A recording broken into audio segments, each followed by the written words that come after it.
வந்து குந்துனோம் நாங்க அம்மனே அருள். மீண்டும் குந்தலாம் வாங்க, வாங்க பேசலாம் வாங்கன்னு சொல்லிட்டீங்க. இன்னைக்கு வரப்போறது காதல் சம்பந்தமா பேச போறது யாரு?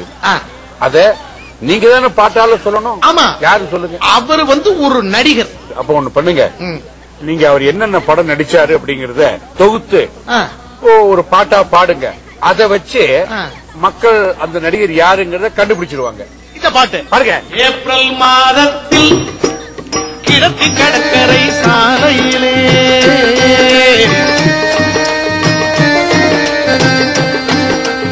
ஏப்ரல் மாதத்தில் கிழக்கு கடற்கரை சாலையிலே ரோஜா கூட்டம் நடந்தது. மெர்க்குரி பூக்கள் பூத்தன. ஆமா, ரோஜா கூட்டம் நடந்தது. மெர்க்குரி பூக்கள் பூத்தன. இந்திர விழாவோ என்றெண்ணி ரசிக்கும் சீமானாய் கனகண்டே. இந்திர விழாவோ என்றெண்ணி ரசிக்கும் சீமானாய் கனகண்டே.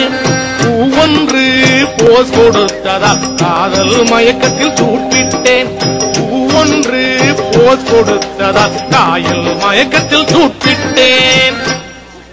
காந்தல் மலர் மனம் காதல் விரித்தது.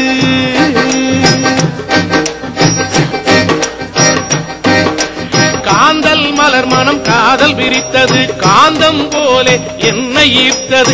ஈர்த்தது காந்தம் மட்டுமல்ல, இவரும் கூடத்தான். ஐயா, இவரும் கூடத்தான்.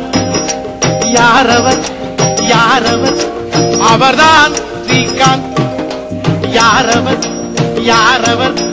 அவர்தான் ஸ்ரீகாந்த். நம்ம நடிகர் ஸ்ரீகாந்த். காதல் ஸ்ரீகாந்த். வருக வருக ஸ்ரீகாந்த். வணக்கம் வணக்கம் ஸ்ரீகாந்த். அமர்க அமர்க ஸ்ரீகாந்த். அன்பை காட்டும் ஸ்ரீகாந்த். புஷ்பவனம் சார் அவர்கிட்ட என்ன சொன்ன தெரியுமா? அங்க அவர் சொன்னார், நல்லா பாடுறாரு அப்படின்னு. இப்ப நல்லா பாடுவாரு, அப்புறம் நல்லா வாடுவாரு அப்படின்னு. அவர் தயார். எதுக்கு அவர் தயாரா? ஆமாம். அப்ப நீங்க தான் முதல்ல கேள்வி ஆரம்பிக்க. கேட்டுருவோம். ஆமா ஸ்ரீகாந்த் சார், சொல்லுங்க. ஒரு 10 வருஷமா உங்களை படத்துல பாத்துக்கிட்டு இருக்கிற ரசிகன் நானு. அது எப்படி சார் சாக்லேட் பையன் மாதிரி, சாக்லேட் பாய்ன்னு சொல்லுவாங்களே, அப்படியே இந்த 10 வருஷமா அன்று பார்த்த அதே ஸ்ரீகாந்த் இன்று வரைக்கும் ரொமான்டிக்காவே இருக்கிறீங்களே, இது எப்படி சார் மெயின்டைன் பண்றீங்க? நீங்க சொன்ன மாதிரி சாக்லேட் தான். முதல்ல டைரி மில்க் மாதிரி இருந்தேன். இப்ப கொஞ்சம் கொஞ்சம் இன்னும் அப்படியே எக்லேர் மாதிரி மாத்திக்கிட்டே வந்துட்டு இருக்கேன். எவ்வளவுக்கு எவ்வளவு வயசு குறைப்போமோ அவ்வளவுக்கு எல்லாரும் ஞாபகம் வச்சுப்பாங்க. இது என்ன கேட்க கூடாது, நீங்க பெண்களா தான் கேட்கணும். அப்ப நீங்க தான் கேட்கணும். நீங்க காதல் சீன் நிறைய நடிக்கிறீங்க. ஒரு சின்ன திருத்தம். சரி, காதல் சீன்ல மட்டும் தான் நடிக்கிறாரு. ஏன் சார் நடிக்கிறது இல்லையா? இல்ல, எப்ப பார்த்தாலும் அதான் நான் சொன்னேன், 10 வருஷமா காதலிச்சு காதலிச்சு எத்தனையோ பேரை காதலிச்சிருக்காரு. மேற்கொண்டு நீ கேட்கலாம். சொல்றத பார்த்தாலே தனக்கு கிடைக்காது, உங்களுக்கு கிடைச்ச மாதிரி சொல்லு பாருங்க. காதலிச்சு காதலிச்சின்னு சொல்ல சொல்ல காதல் லிச்சி பழம் மாதிரி இனிக்க ஆரம்பிச்சு. லவ் சீன்ஸ்ல நடிக்கிறீங்க. இப்ப எதுவுமே கூட நடிக்கிறா, உங்க கூட நடிக்கிற எந்த நடிகருமே உங்களுக்கு ஈக்குவலா நடிச்சா தான் உங்க நடிப்பு ஷைன் ஆகும். உங்க கூட அண்டர்ஸ்டாண்ட் பண்ணி அழகா லவ் சீன்ல ஈக்குவலா உங்களுக்கு கோஆபரேட் பண்ணி நடிக்கக்கூடிய நடிகைன்னு உங்களுக்கு யாராவது மனசுல இருக்காங்களா? இல்ல, நான் பொதுவா எல்லா ஹீரோயினும் கரெக்ட் பண்ணிடுவேன். இல்ல, கரெக்ட் பண்ணிடுவேன்.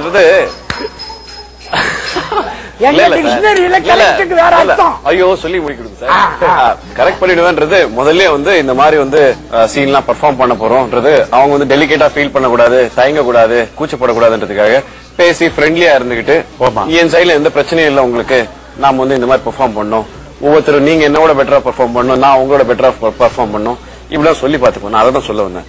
சோ அந்த வகையில எனக்கு தெரிஞ்சு மீரா ஜாஸ்மின், திருப்பியும் ஸ்னேகா, பூமிகா, இவங்க எல்லாருமே ரொம்ப அழகான பெர்ஃபார்மன்ஸ். இவங்க கூட பெர்ஃபார்ம் பண்ணும்போது ரொம்ப என்ஜாய் பண்ணிருக்கேன். காதலுங்கிறது ஒரு அற்புதமான உணர்வு. ஆனா நடிக்கும் போது அந்த உணர்வு அப்படியே ஒரிஜினலா வர முடியுமா? இருந்தாலும் அது நடிப்பு தானே.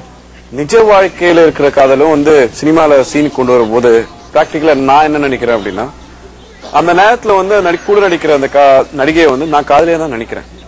என்னதான் இருந்தாலும் நம்ம செயற்கையா அந்த விஷயங்களை எடுத்துக்கிட்டு அங்க நடிக்கணும்னு நினைச்சாலும் நிச்சயமா முடியவே முடியாது. நம்ம அவங்க பாக்குற பார்வை பொறுத்து தான் இருக்கு. அந்த பார்வையில வந்து நம்ம எவ்வளவு ஒரு என்ன சொல்லுவோம், அந்த லவ் கம்யூனிகேட் பண்றோமோ அவ்வளவுக்கு எவ்வளவு நேச்சுரலா தெரியும் தான் நினைக்கிறேன். பட் எஸ், அந்த சீன் முடிஞ்ச உடனே அது மறந்து போயிடணும். அப்ப ஒரு பர்டிகுலர் நடிகை கூட நீங்க காதல் சீன்ல நடிக்கும் போது உண்மையாவே காதலி மாதிரி நினைச்சா நடிக்கிறீங்க? ஆமா சார். இல்ல, அதுக்கு ஒரு கட்டுப்பாடு இருக்கு. காதல் வந்துருது, ஃபுல் மேல திரும்பி வந்துருச்சுன்னா சிக்கல் வீட்டுல புரட்டி புரட்டி அடிப்பாங்க. கட்டுப்பாடு இருக்குன்னு சொல்லி சிரிக்கிறத பார்த்தா உங்களுக்கு கட்டுப்பாடு வேண்டாம்னு தோன்றதா? கேட்டு போறாங்க சார். அந்த நீங்க ரொம்ப உணர்ச்சிவசப்பட்டு உண்மையாகவே காதல் உணர்வோட நடிப்பேன்னு சொன்னீங்களே, ஏதாவது ஒரு பர்டிகுலர் நடிகையோட நடிச்ச விஷயத்த சொன்னீங்கன்னா எங்களுக்கு. நீங்க எதை கேக்குறீங்க? இந்த காதல் உணர்வோட நடிச்சது நிறைய படங்கள் இருக்கு. மெர்க்குரி பூக்கள் எடுத்துக்கோங்க, பார்த்திபன் கனவு எடுத்துக்கோங்க. எல்லாத்துலயுமே வந்து எனக்கு தெரிஞ்ச அந்த இன்வால்வ்மெண்ட் இருந்ததுனால தான் வந்து ஆடியன்ஸும் அவ்வளவு நல்லா ரிலேட் பண்ணிக்கிட்டாங்க. அது நேச்சுரலா இருக்கு அப்படின்னு அவங்க ஃபீல் பண்றாங்க. ஸ்ரீகாந்த் சார், லவ் லெட்டர் வரும்னு நினைக்கிறேன். எவ்வளவு வந்திருக்குது, எப்படி எல்லாம் அதை டீல் பண்ணுவீங்க? லவ் லெட்டர் வந்தா இல்ல, எண்ணி பார்த்தாலாம் தப்பா போயிடும். என்னாமே இருந்திருக்கேன் நானு. எண்ண முடியாத ஆமா அளவுக்கு எனக்கு வந்திருக்கு, கொடுத்திருக்கேன், நிறைய கொடுத்திருக்கேன். இது காதல் எப்ப ஜெயிக்குதுன்னா திருமணத்துல தான் ஜெயிக்குது அப்படின்னு பொதுவா சொல்லுவாங்க. காதல் ஜெயிச்சிருச்சுன்னா திருமணம் ஆயிரும். ஆனா அங்க காதல் போயிடும். ஆனா காதல் தோத்துங்களா, காதல் தோல்வி வந்துருச்சுன்னா அந்த காதல் அப்படியே இருக்கும். தோல்வி அடைந்த காதல் தான் இப்ப லைலா, மஜ்னு, அம்பிகாபதி, அமராவதி எல்லாம் சொல்லிட்டு இருக்கோம்ல, அது அப்படியே நீடிச்சு வருது. அப்போ காதல் திருமணத்துல முடிஞ்சா நல்லதா, இல்ல தோத்து போய் அப்படியே சிலையா நின்றா நல்லதா? தோத்து போனா உங்க பேர் வந்துகிட்டே இருக்கும், அம்பியாவதி அவராவதி அப்படின்னு வருது. இல்ல அவரை கேட்பாங்க, வயசானவங்களே இந்த விஷயத்த பேசிட்டா எப்படி? ஆமா, நாங்க அவரு பேசிக்கிறோம் சார். காதல்னாலே பிரச்சனை தான். பிரச்சனை இல்லாத காதல் கிடையவே கிடையாது. காதலிச்ச பிறகு திருமணத்துக்கு பிறகும் சரி, என்னைக்குமே பிரச்சனை இருந்துகிட்டு தான் இருக்கணும். பட் அதுக்காக வந்து அதை வெற்றிகரமா இல்லாம போறது வந்து நான் ஒத்துக்க முடியாது சார். என்னைக்குமே எந்த காதலுமே சக்சஸ்ஃபுல்லா கல்யாணமா மாறணும். அப்பதான் அதனோட சக்சஸ் நான் நினைக்கிறேன். 1-2 அங்கங்க மிஸ் ஆகும். அது கண்டிப்பா அதெல்லாம் அது வரலாற்று நின்னுடும் சார். நம்மளுக்கே வந்து ரிஹர்சல் இருக்கு, 1 டேக் 2nd டேக்னு இருக்கு. அந்த மாதிரி இருக்க கூடாதா என்ன? Okay okay okay. சினிமாட்டிக்கா பேசுறாரு. உண்மைதான் உண்மைதான். இந்த மாதிரிதான் ஒரு பொண்ணு ஒருத்தனை காதலிச்சா அவனுக்கு வேற இடத்துல கல்யாணம் ஆயிடுச்சு, இவளுக்கு வேற கல்யாணம் ஆயிடுச்சு. அப்புறம் தான் ரியலைஸ் பண்ணாங்க நல்ல வேலை அப்படி ஆயிடுச்சுன்னு. எல்லாம் நல்லதுக்கு தான். 2 பேரும் சந்தோஷமா இருக்காங்க. நிலவே என்னிடம் நெருங்காதே, நீ நினைக்கும் இடத்தில் நான் இல்லை. மலரே என்னிடம் மயங்காதே, நீ மயங்கும் வகையில் நான் இல்லை. நிலவே என்னிடம் நெருங்காதே, நீ நினைக்கும் இடத்தில் நான் இல்லை. இந்த காதலுங்கிறது நார்மலா படங்கள்லாம் பார்த்தா கல்லூரியில தான் காதலை பத்தி நிறைய சொல்லுவாங்க. நீங்க கல்லூரியில படிக்கும் போது காதல் பண்ண அனுபவம் இருக்கா? ஐயோ, பள்ளிக்கூடத்துல இருந்து ஆரம்பிச்சிட்டேன் சார். நான் ரொம்ப ஃபாஸ்டா இருந்திருக்கேன். சரி, இப்ப காதலிக்கிறீங்க, காதலிக்கும் போது சில பேருக்கு இந்த அனுபவம் எல்லாம் உண்டு. சில பேர் காதலிப்பாங்க, அந்த வீட்டுல அண்ணன் என்ன யாருக்காவது தெரிஞ்சு போயிடும்.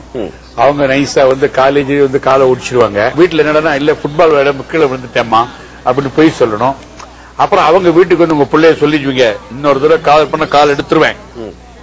இந்த மாதிரி ஏதாவது உங்களுக்கு? ஒரு தடவை எனக்கு ஒண்ணு நடந்துச்சு சார். என்ன அப்படின்னா, நான் ஒரு பொண்ணை சேஸ் பண்ணிக்கிட்டு போயிட்டு இருக்கும் போது படிக்கட்டுல இருந்து ஸ்லிப் ஆகி கால் உடைச்சுக்கிட்டேன். ஆனா கால் உடைச்சிக்கிட்டது வந்து எனக்கு பெரிய பிளஸ்ஸா போயிடுச்சு. அந்த காலை உடைச்சுக்கிட்ட பேர் ஹாஸ்பிட்டல் இருக்கும்போது அந்த பொண்ணு வந்து பார்க்க வந்தா பாருங்க, பயங்கர வலியில இருந்தேன். வந்தப்போ வலிக்குதான் கேட்டா வலியே இல்ல அப்படின்னு சொன்னேன். நீங்க வந்து பேசுறது ரொம்ப சந்தோஷப்பட்டேன்னு சொன்னேன். அப்படி பேசும்போது எனக்கு கரெக்ட் ஆயிடுச்சு சார்.